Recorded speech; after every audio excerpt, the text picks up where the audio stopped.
So there is a very specific kind of confusion that happens when you know you are capable of doing something and you can't understand why you're having such a hard time doing it. You've probably done harder things. You've probably handled more, and you know that you know how to do this. Maybe you have literally done this exact thing before. So, when suddenly making dinner feels impossible or answering one email feels like an elaborate administrative undertaking, or putting away the laundry requires the psychological preparation of a small military operation, your brain reaches for an explanation. And because apparently we have decided that every fluctuation in human functioning requires a character assessment, the explanation is often, I'm lazy. I'm unmotivated. I need to get my shit together. I should be able to do this. Okay, but what if the problem is not whether you are capable of doing it? What if the problem is whether you currently have the capacity for it? Because those are not the same thing. And I think a lot of us have spent years treating them like they are, more than likely because of what we have been told growing up. So today I want to talk about the difference between capability and capacity, why that distinction matters so much for neurodivergent women, and how to recognize when you may be turning overload into a personality flaw. And by the end, I want you to be able to identify one thing in your life where you have been asking, what is wrong with me? When a more useful question might be, what am I actually carrying right now? So let's start with the experience itself. Maybe you're looking around your house thinking, this should not be this fucking hard. Maybe you have a work task that would normally take about 20 minutes, but you keep opening it, staring at it, closing it, doing something else, feeling guilty, opening it again, and somehow 3 hours have passed.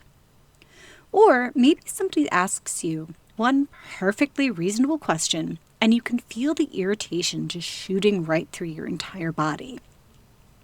Maybe you finally get that precious 10 minutes alone, and instead of doing the thing that you've been saying you desperately needed time to do, you sit on the couch and doom scroll through your phone. And then comes the internal commentary. Seriously? You finally have the time. Why are you wasting it? You said you wanted to do this. You're just avoiding everything. And sometimes the avoidance absolutely is part of what is happening. Sometimes the executive dysfunction is part of it. And sometimes the task is just fucking boring. Sometimes you do not want to do the thing. And sometimes your brain would much rather reorganize one kitchen drawer than send an email, because sometimes our brains can be deeply unserious creatures. But sometimes you're overloaded. And because you are still technically functioning, you do not recognize it as overload. And that distinction also matters. Because a lot of people have a picture of overwhelm that looks like complete collapse. You can't move, you can't work, you can't take care of anyone, so everything stops. But there is a whole lot of territory between doing great and completely unable to function. You can still be getting the kids where they need to go. You can still be answering messages.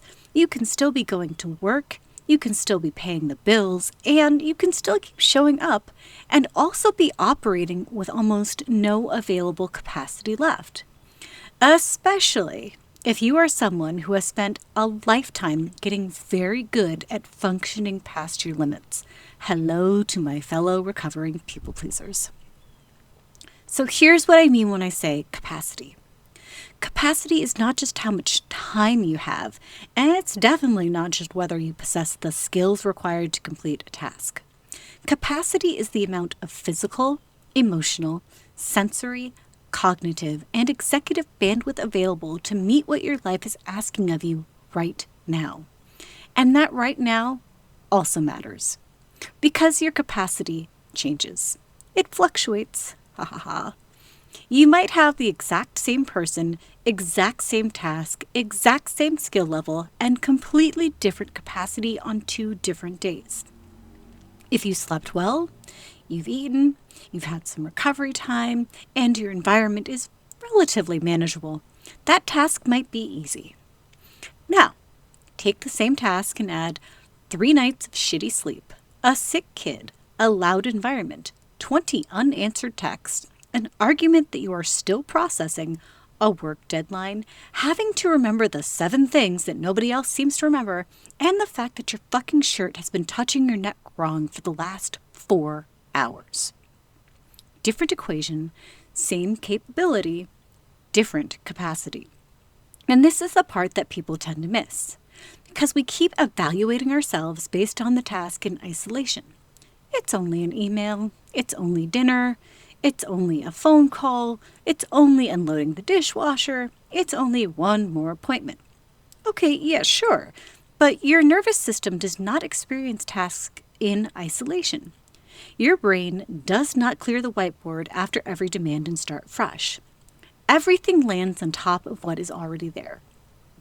Sensory load, emotional load, executive load, caregiving, decision-making, transitions, uncertainty, pain, hormonal changes, financial stress, conflict, masking, work.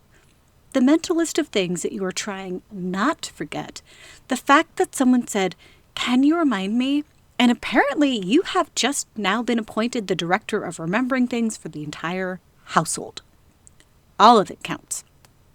And then we look at the next task and say, but I should be able to do this. Maybe. You may absolutely be capable of doing it. But capability asks, can I do this? Capacity asks, what will doing this cost me right now? And those are also very different questions.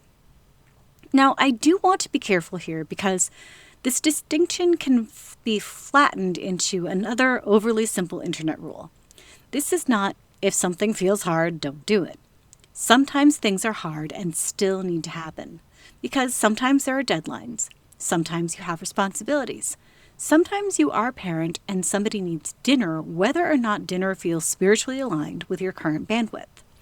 Sometimes the answer really is, I do not have much capacity for this, and I'm going to do it anyway because it matters. That's different from pretending the capacity problem doesn't exist. Because when we recognize the actual equation, we can make different choices around it. Maybe dinner becomes cereal and fruit instead of the meal we planned. Maybe the work task gets done, but the non-essential errand moves to tomorrow.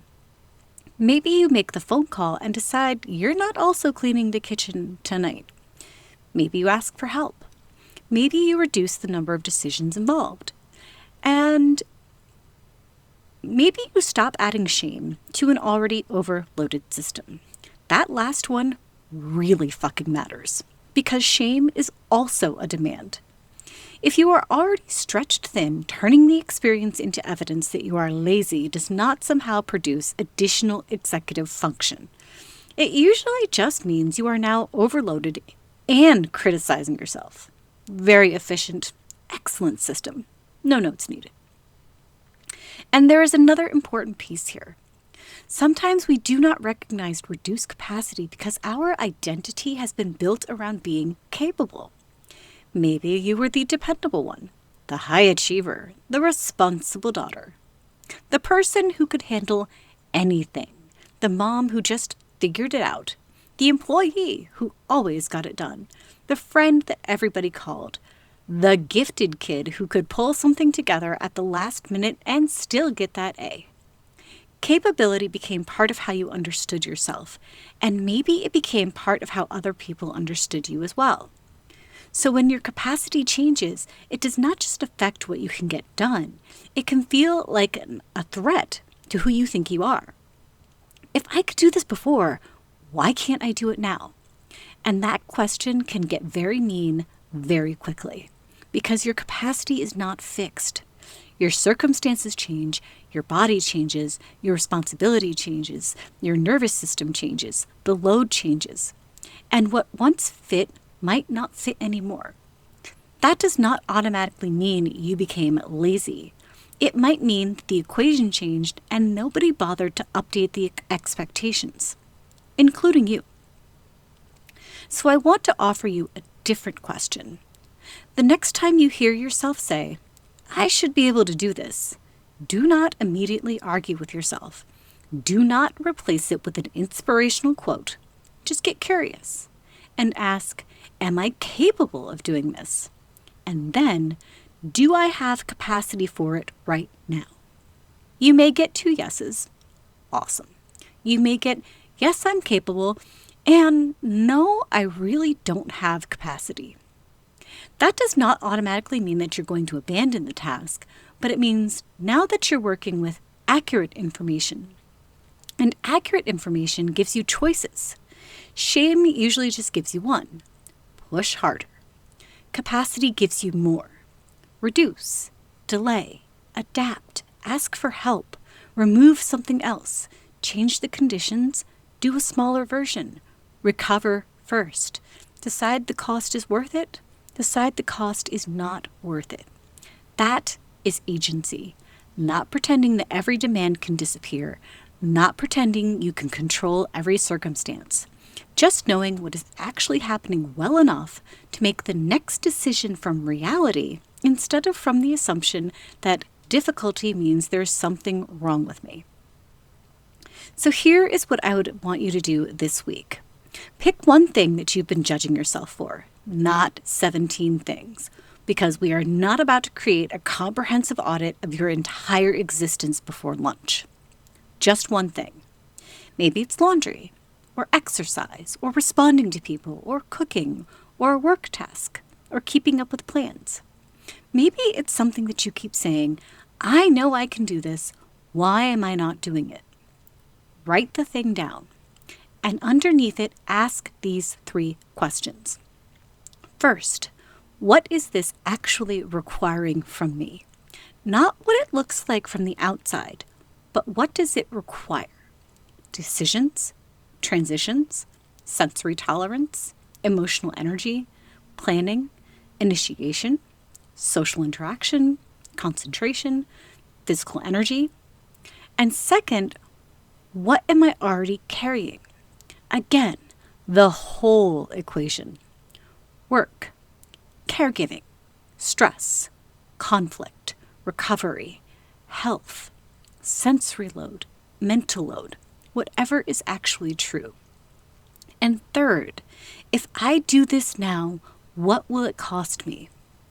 Maybe the answer is not much. Great. Maybe the answer is, I can do this, but I will have nothing left afterward. That is useful information. And maybe the answer is, I can do part of it. Also useful information. Because maybe you start to realize the thing itself is not the problem. It is the 7 invisible demands attached to it. And that is the point of this whole exercise. Not to determine whether you are allowed to do less, because you do not need me or some random stranger on the internet issuing a permission slip. The goal is to understand your own capacity well enough to respond to it, because there is a huge difference between I'm lazy and I have enough bandwidth for the appointment, but probably not the appointment, grocery shopping, making dinner from scratch, and pretending that I am absolutely delighted to discuss the school fundraiser at 8:30 tonight. One is a character judgment. The other is information. And newsflash, you can actually work with the information. I know a lot of us were taught to measure ourselves almost entirely by what we can make ourselves do. Can we push through? Can we keep going? Can we handle more? Can we get it done anyway? And yes, you may be remarkably capable, but that does not mean that your capacity is infinite.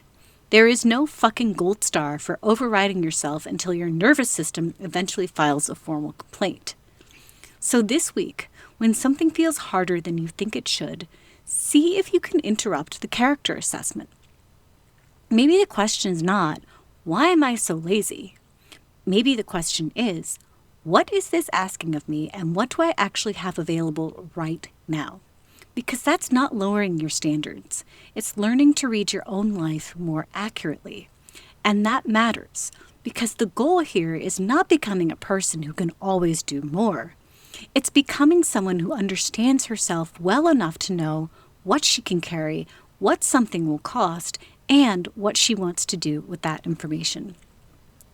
If this distinction hit something for you, come read this week's Substack post, because I'm going deeper into the invisible load behind I can do it, why technically possible is not the same thing as sustainable, and what happens when you have spent years using force as a substitute for capacity. You'll find the link in the show notes. And before you go, don't forget to write down the one thing that you have been treating like a character flaw. Ask, what is it actually costing you? Start there, and I'll talk to you soon.